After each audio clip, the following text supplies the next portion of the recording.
नाशिकमध्ये घरात घुसून 18 वर्षीय तरुणाची हत्या करण्यात आली आहे। नाशिकच्या गंजमाळ परिसरातील पंचशील नगरमध्ये ही घटना घडली आहे। हत्या झाल्याने शेजारी झोपलेल्या भावालाही कळलं नाही। भरवस्तीत ही घटना झाल्याने एकच खळबळ उडाली आहे। पांडू शिंगाडे असं या हत्या करण्यात आलेल्या तरुणाचं नाव आहे। या संदर्भात अधिक माहिती देतात आपले प्रतिनिधी शुभम बोडके सध्या आपल्या सोबत आहे। शुभम, नाशिकमध्ये अशा प्रकारच्या घटना आता वारंवार घडू लागल्यात, काय अधिकचे अपडेट्स आहेत?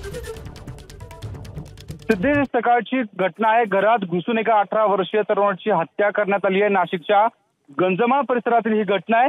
हत्या झाल्यानंतर शेजारी झोपलेल्या भावालाही आपल्या लहान भावाची हत्या झाली हे समजलं नाहीये। भरवस्तीत ही घटना घडली आहे, त्यामुळे संपूर्ण नाशिक आणि जुन्या नाशिक परिसरामध्ये एक भीतीचं वातावरण तयार झालंय। पांडू शिंगाडे असं या मृत तरुणाचं नाव आहे। हल्ला करून जे हल्लेखोर आहे ते फरार झाले आणि या संदर्भात या अज्ञात मारेकरांविरोधात भद्रकाली पोलीस ठाण्यामध्ये गुन्हा दाखल करण्यात आलाय।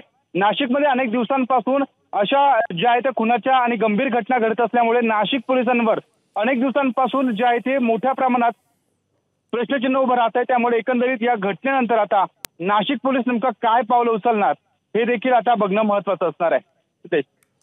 नक्की शुभम, धन्यवाद तुम्ही दिलेल्या या माहितीबद्दल।